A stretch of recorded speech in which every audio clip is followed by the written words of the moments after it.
Antes de ir para uma casa de repouso, você precisa ver isto, se não pode viver sozinho. O que vou revelar hoje pode literalmente salvar você de tomar a decisão mais dolorosa e irreversível da sua vida. Uma decisão que milhões de pessoas tomam apressadamente, sem entender completamente as consequências devastadoras para a sua saúde mental, sua dignidade e até mesmo sua expectativa de vida. Sou Augusto Cury, psiquiatra, psicoterapeuta e pesquisador do funcionamento da mente humana por mais de 3 décadas. E durante toda a minha carreira tenho observado um fenômeno alarmante. Pessoas que ainda têm capacidade de viver com autonomia sendo prematuramente institucionalizadas, sendo colocadas em residências de idosos, não porque realmente precisam, mas porque a família não sabe que existem alternativas. Porque a sociedade nos fez acreditar que essa é a única opção. E o que acontece com essas pessoas é uma tragédia silenciosa. Vi pacientes vibrantes, lúcidos, funcionais se deteriorarem rapidamente após a institucionalização. Vi a luz se apagar em seus olhos. Vi a vontade de viver desaparecer. Vi a depressão se instalar em semanas. E vi taxas de mortalidade que são estatisticamente chocantes. Fique até o final porque vou revelar não apenas por que as residências de idosos são tão prejudiciais para quem ainda tem capacidade funcional, mas também as alternativas específicas que podem permitir que você ou seu ente querido mantenha autonomia, dignidade, propósito e qualidade de vida. Alternativas que a indústria de cuidados geriátricos não quer que você conheça porque ameaçam seu modelo de negócio. Mas antes de explorar as alternativas, preciso que você entenda a gravidade do que realmente acontece quando alguém é institucionalizado prematuramente. Preciso mostrar os dados, os estudos, a realidade que está escondida atrás de brochuras bonitas e instalações aparentemente confortáveis. Comecemos com a estatística mais chocante. Estudos mostram que pessoas que entram em residências de idosos têm taxa de mortalidade significativamente maior do que pessoas da mesma idade e condição de saúde que permanecem em suas casas, mesmo com limitações funcionais. Um estudo longitudinal acompanhou 2 grupos de idosos com capacidades funcionais similares. Um grupo foi institucionalizado, o outro permaneceu em casa com suportes variados. Após 2 anos, a taxa de mortalidade no grupo institucionalizado era quase o dobro do grupo que permaneceu em casa. Por quê? Porque a institucionalização cria o que eu chamo de síndrome do desamparo aprendido acelerado. É um processo psicológico devastador que acontece quando você retira de uma pessoa seu controle sobre decisões básicas da vida. Em uma residência de idosos, por mais bem intencionada que seja, você perde controle. Você come o que eles servem quando eles servem. Você dorme quando o horário da instituição determina. Você acorda quando o staff precisa fazer suas rotinas. Você se banha nos dias e horários designados. Você recebe visitas em horários específicos. Você vive segundo regras que não criou e não pode mudar. E seu cérebro registra isso. Dia após dia, semana após semana, a mensagem constante. Você não tem controle, você não pode decidir. Você é impotente, você é dependente. E essa mensagem, repetida incessantemente, cria mudanças neuroquímicas, reduz a produção de dopamina, o neurotransmissor da motivação, aumenta o cortisol, o hormônio do estresse crônico, suprime o sistema imunológico, acelera o declínio cognitivo e psicologicamente cria algo ainda pior, a morte da esperança. Quando você perde a esperança, quando perde o sentido de que o futuro pode ser diferente, seu corpo literalmente começa a desligar. Não é metáfora. É fisiologia documentada.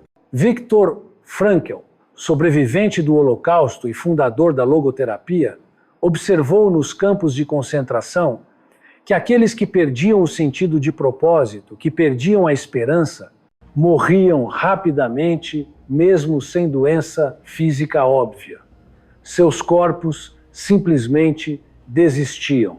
E vejo o mesmo fenômeno em residências de idosos. Não estou comparando a institucionalização geriátrica com campos de concentração em termos de crueldade intencional. Mas estou dizendo que a perda de autonomia, de propósito, de controle, tem consequências psicobiológicas devastadoras, independentemente do contexto. Deixe-me dar exemplos concretos de minha prática clínica. Conheci Dona Maria, 78 anos, viúva, vivendo sozinha em seu apartamento. Tinha algumas limitações, dificuldade para caminhar longas distâncias, precisava de ajuda para limpezas pesadas, mas era completamente lúcida, gerenciava suas finanças, cozinhava, lia vorazmente, mantinha vida social ativa. Seus filhos, preocupados com ela vivendo sozinha, decidiram que seria melhor colocá-la em uma residência de idosos. Para sua segurança, disseram. Para ter companhia, justificaram e a levaram para visitar uma instalação maravilhosa. Limpa, moderna, com atividades programadas, staff amigável. Dona Maria resistiu inicialmente, mas seus filhos insistiram e ela, não querendo ser fardo, concordou. Foi para a residência em janeiro, vi ela pela última vez como paciente em dezembro daquele ano e não reconheci a mulher que entrou em meu consultório.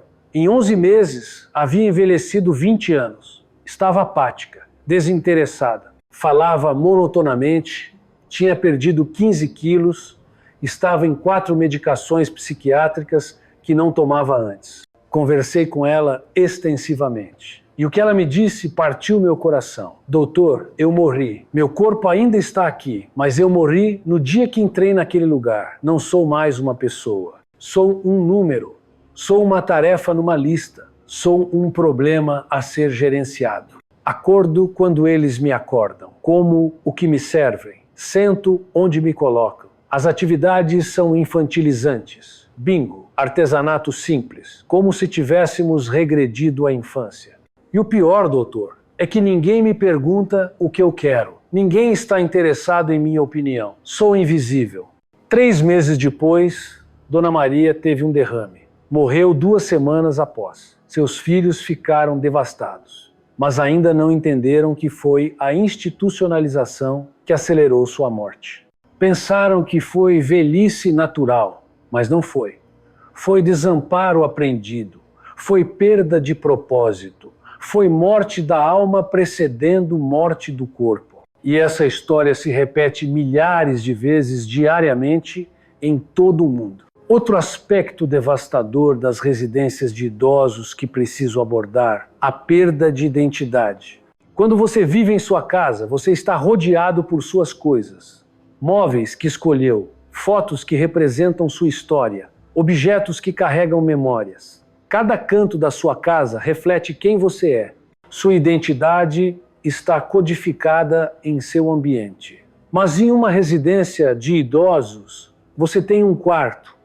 Talvez possa levar algumas fotos, alguns objetos pequenos, mas a maior parte de sua vida, de sua história materializada em objetos, tem que ser descartada ou armazenada.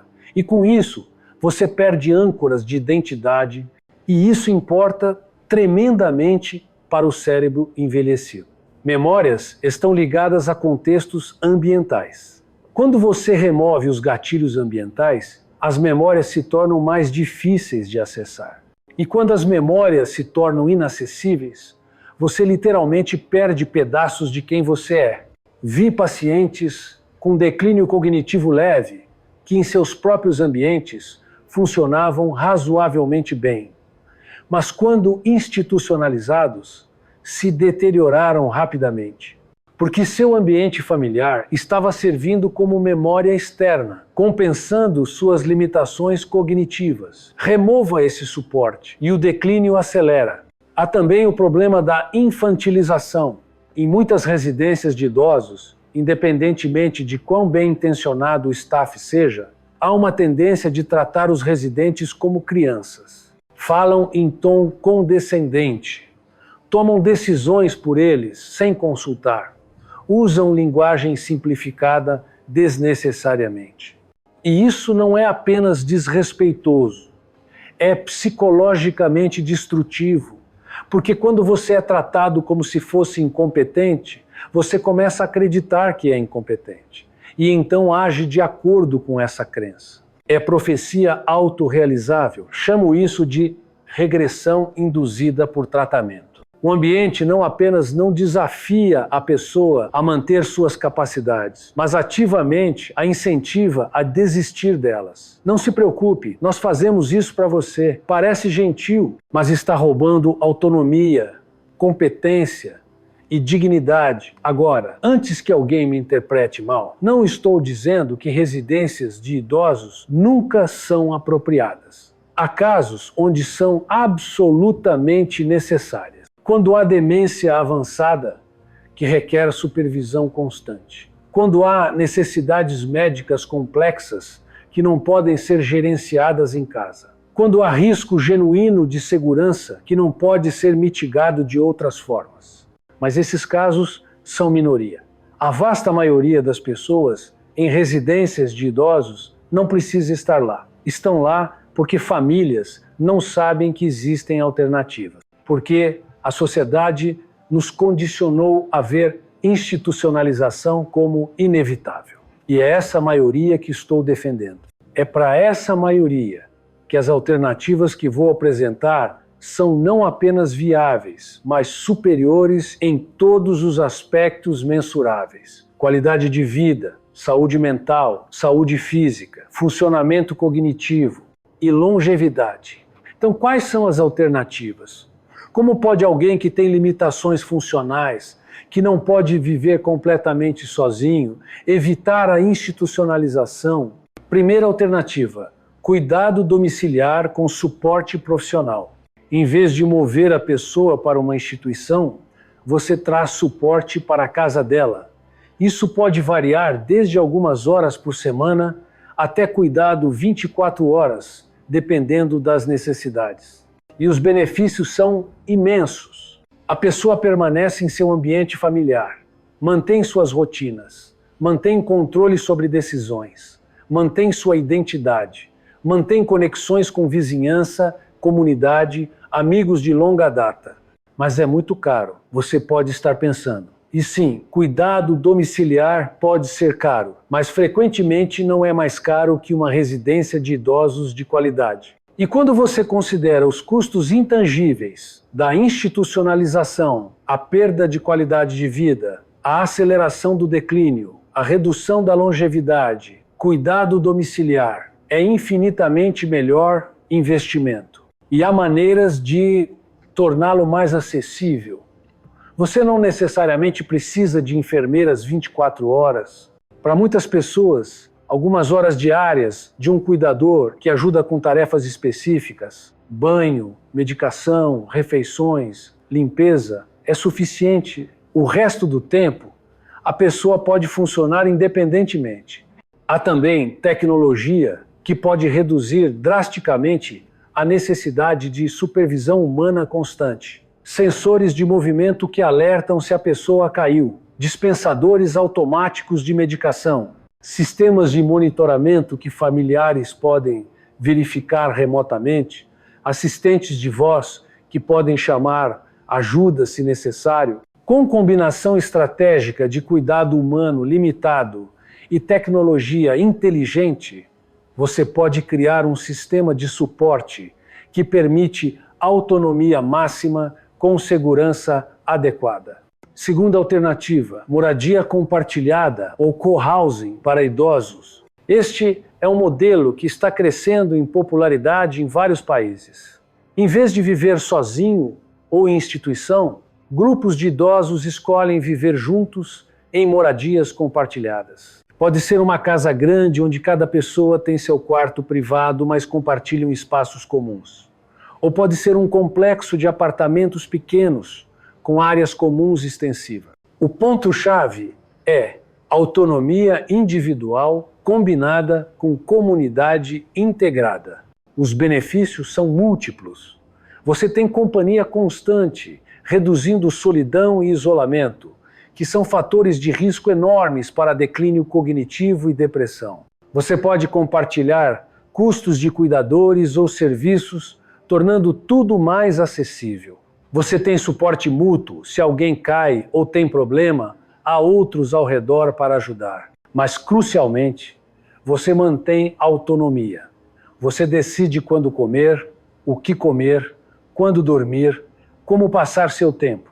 Não há staff ditando sua rotina. Você e seus corresidentes criam as regras juntos.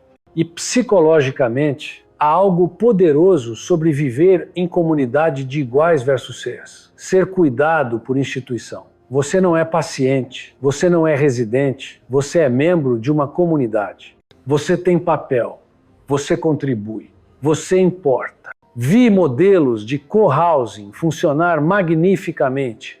Grupos de 5 a 8 idosos vivendo juntos, compartilhando refeições, atividades, responsabilidades, contratando serviços de limpeza ou cuidado conforme necessário, mas mantendo controle total sobre suas vidas. E esses arranjos não apenas mantêm qualidade de vida, frequentemente a melhoram além do que era quando viviam sozinhos ou com famílias. Terceira alternativa, viver com família estendida. Em muitas culturas, isso é a norma. Múltiplas gerações sob o mesmo teto. E há sabedoria profunda nessa prática que o Ocidente esqueceu em sua obsessão com o individualismo. Mas é um fardo para a família, você pode pensar. E pode ser abordado incorretamente. Mas quando feito com estrutura e suporte adequados, pode ser benéfico para todos. Para o idoso, oferece o melhor dos dois mundos, autonomia com segurança. Eles têm família ao redor se precisarem, mas também podem ter seu espaço próprio. Podem contribuir de maneiras significativas, ajudando com netos, cozinhando, compartilhando sabedoria e experiência. Para a família, especialmente para crianças, ter avós presentes é presente inestimável. Conexão intergeracional, transmissão de valores, senso de continuidade histórica familiar. Mas precisa ser estruturado corretamente. Idealmente, a casa deve ter espaço separado para o idoso, um quarto com banheiro próprio, ou melhor ainda, uma suíte separada ou anexo. Isso preserva a privacidade para ambos. Deve haver divisão clara de responsabilidades de cuidado. Se múltiplos membros da família podem ajudar, rotação previne burnout. E buscar suporte externo, quando necessário. Cuidadores profissionais, algumas horas por semana, para dar respiro à família. E, criticamente, deve haver comunicação aberta e honesta sobre expectativas, sobre necessidades, sobre limites. Porque quando não há clareza, ressentimentos se acumulam. Mas quando feito bem, arranjo multigeracional pode ser situação onde todos ganham. Vi famílias florescerem com essa configuração, vi idosos manterem vitalidade e propósito até idades muito avançadas, vi crianças se beneficiarem imensamente da presença de avós.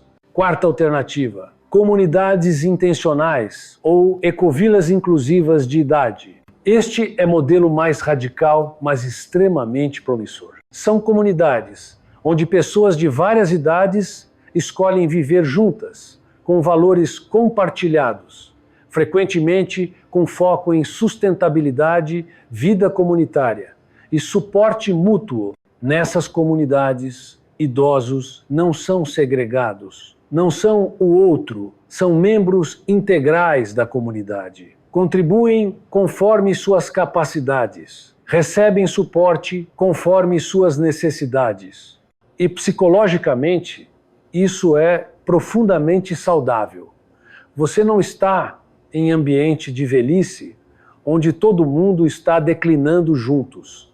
Você está em ambiente multigeracional vibrante, onde há vida, energia, propósito.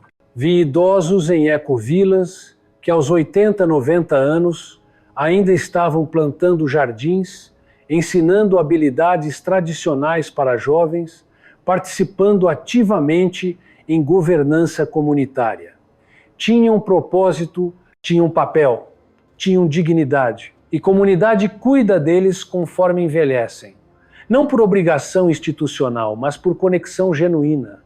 Porque você não é número, você é José, que ensinou meus filhos a fazer pão. Você é Ana, que conta histórias incríveis. Você é pessoa amada, não paciente gerenciado. Quinta alternativa, adaptação radical do ambiente doméstico. Para pessoas que realmente querem permanecer em suas próprias casas, mas têm limitações funcionais significativas, a tecnologia moderna oferece possibilidades extraordinárias de adaptação. Casas inteligentes onde luzes, temperatura, aparelhos, tudo é controlado por voz ou automatizado. Pisos antiderrapantes, barras de apoio estrategicamente colocadas. Banheiros completamente adaptados com cadeiras de banho, barras, pisos seguros. Cozinhas com altura ajustável. Camas que se ajustam eletronicamente.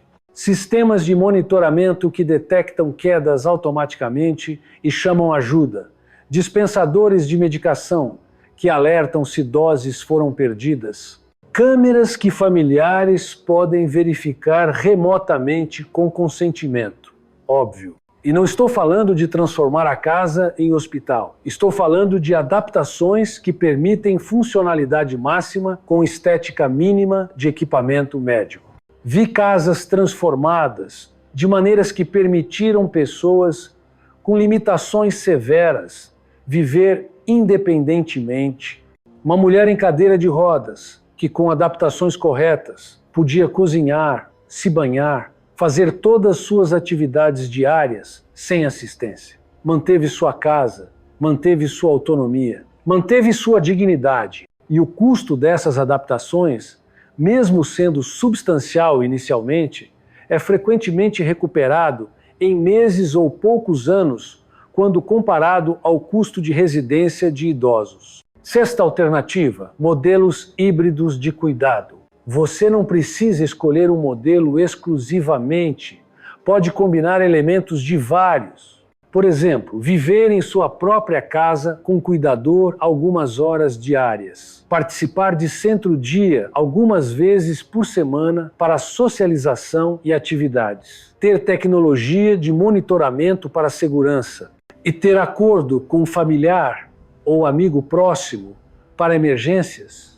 Ou viver em co-housing com outros idosos, mas com serviços de cuidado profissional disponíveis conforme necessário. E participação em programas comunitários para manter engajamento com sociedade mais ampla. O ponto é, seja criativo. Não aceite a dicotomia falsa de viver sozinho sem suporte vs. residência de idosos.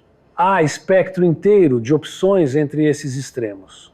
E, francamente, para a vasta maioria das pessoas, uma dessas alternativas intermediárias é infinitamente superior à institucionalização. Agora, sei que alguns estão pensando, mas Dr. Cury, meu familiar, já está em residência de idosos. É tarde demais? Não necessariamente.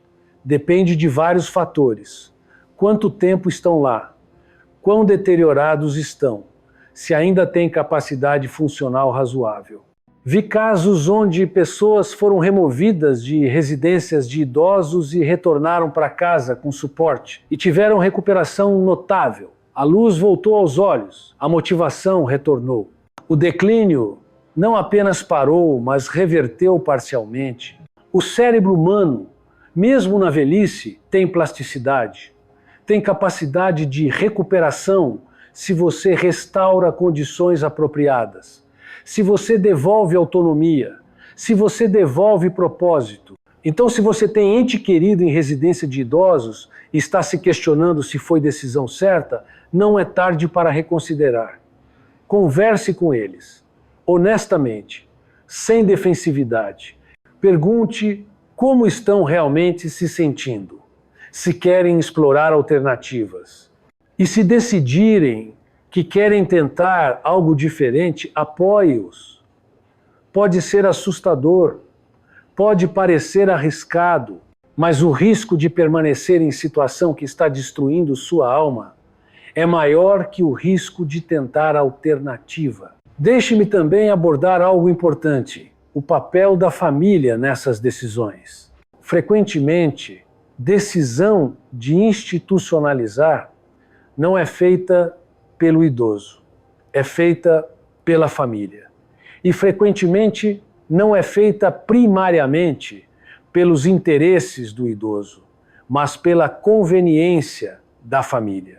Isso soa duro, mas preciso ser honesto. Vi isso inúmeras vezes. Filhos que não querem fardo de cuidar de pais, que estão muito ocupados com suas próprias vidas, que racionalizam institucionalização como o melhor para eles, quando realmente é mais fácil para a família. E não estou julgando duramente.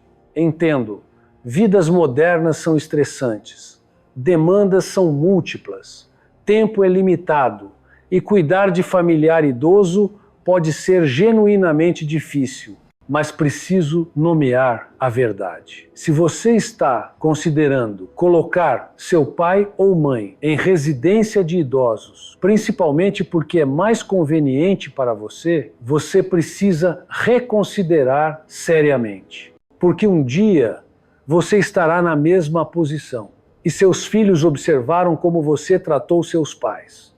E isso ensinará a eles como tratar você. Colha o que planta. Se planta abandono, colherá abandono. Se planta amor, paciência, compromisso com dignidade de idosos, colherá o mesmo. E mais fundamentalmente, seus pais deram suas vidas para criar você. Sacrificaram, trabalharam, investiram. E agora que precisam de você, você vai abandoná-los em instituição?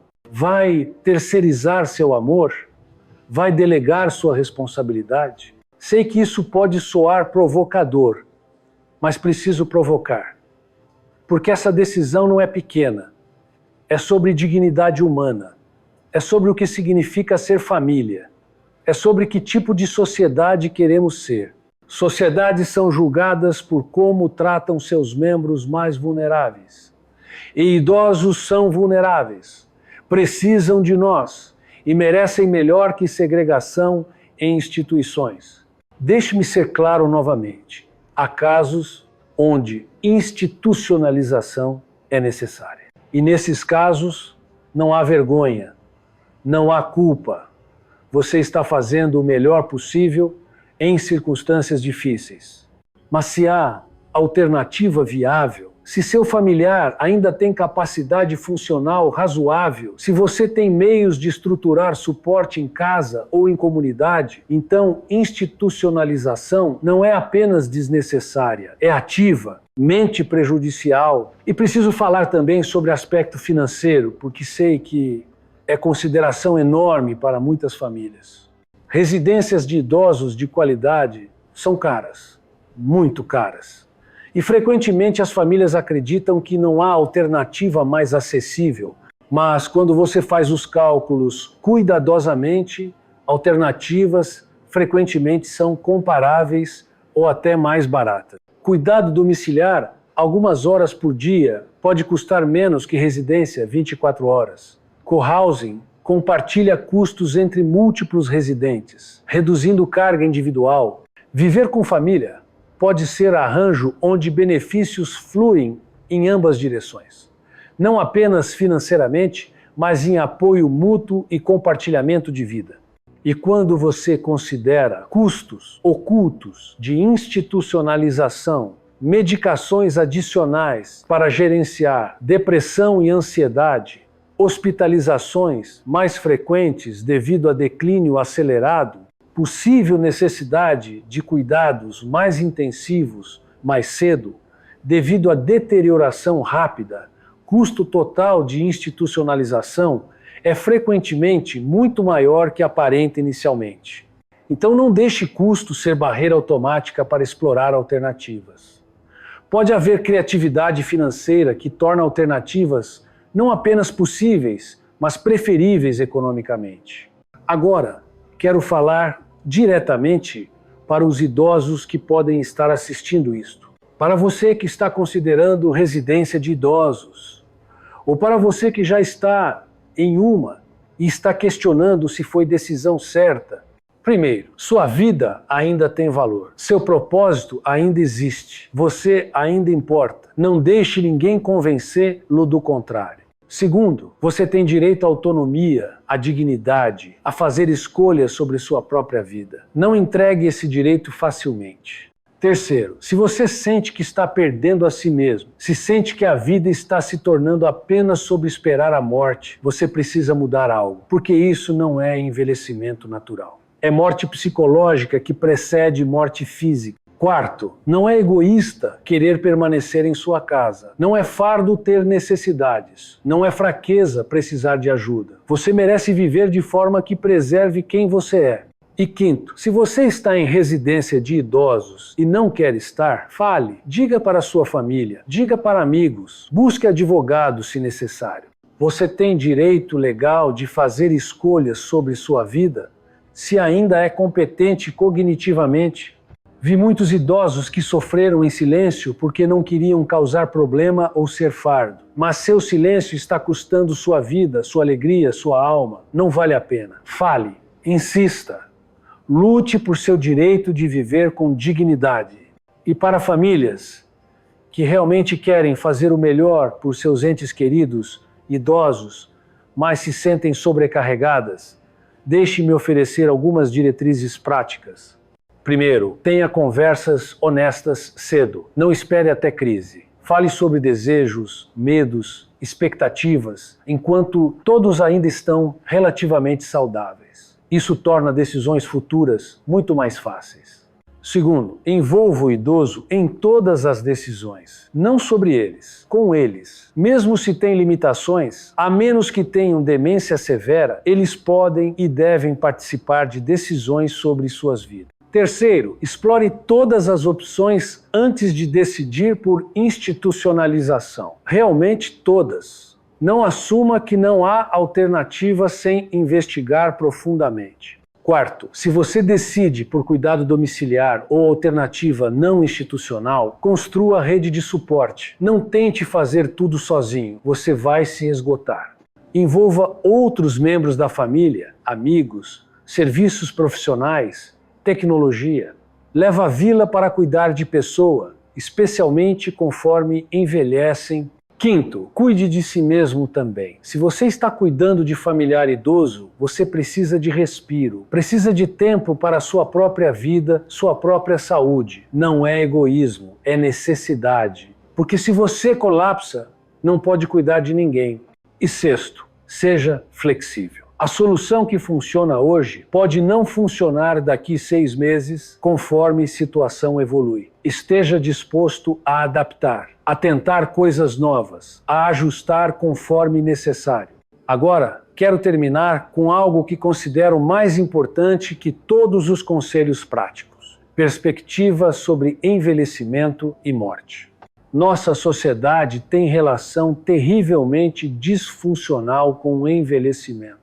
Tratamos como tragédia, como declínio inevitável para a irrelevância, como período de vida que é essencialmente espera pela morte. E essa perspectiva é profundamente destrutiva, porque torna a profecia autorrealizável. Se você acredita que envelhecer significa perder propósito, você perde propósito. Se você acredita que significa perder valor, você perde valor. Mas há culturas onde idosos são reverenciados, onde envelhecimento é visto como acumulação de sabedoria, onde pessoas mais velhas têm papéis vitais como guardiões de conhecimento, conselheiros, professores. E nessas culturas, idosos florescem, permanecem engajados, ativos, contribuindo até idades muito avançadas, porque a sociedade espera isso deles. E eles esperam isso de si mesmos. Precisamos mudar a narrativa sobre envelhecimento.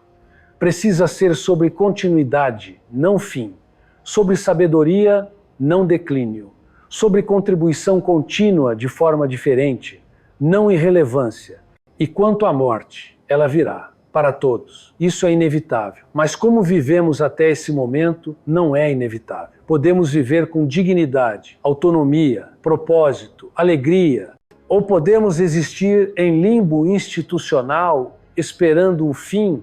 E quando a morte vem, a pergunta não é se evitamos ela. Não podemos. A pergunta é: vivemos plenamente até então? Mantivemos nossa humanidade? Preservamos nossa essência? Se você passa últimos anos de vida em residência de idosos, desconectado de tudo que fazia sua vida significativa, você não está realmente vivendo, está apenas não morrendo, e há diferença enorme. Mas se você permanece em sua casa, ou em comunidade escolhida, rodeado por objetos que carregam sua história, pessoas que você ama, atividades que lhe dão alegria, então você vive, realmente vive. Até o último momento. E quando a morte finalmente vem, você pode ir em paz, sabendo que viveu em seus termos, que manteve sua dignidade, que foi fiel a si mesmo até o fim. Isso é o que todos merecemos.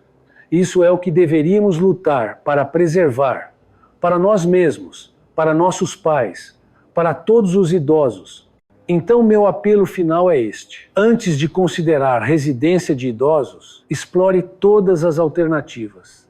Realmente todas. Com mente aberta, com criatividade, com compromisso de preservar autonomia e dignidade. E se você está em posição de influenciar decisão para outra pessoa, lembre-se, não é sobre o que é mais fácil, é sobre o que é certo, o que honra a humanidade da pessoa, o que preserva sua essência. E se você mesmo está envelhecendo e pensando sobre seu futuro, planeje, tenha conversas difíceis, deixe claro o que você quer, não deixe outros decidirem por você quando você não pode mais decidir, porque sua vida, sua dignidade, sua autonomia são preciosas demais para serem entregues sem luta. Viva plenamente, até o último dia, em seus termos, em seu lugar, sendo você. Isso é o que todos merecemos.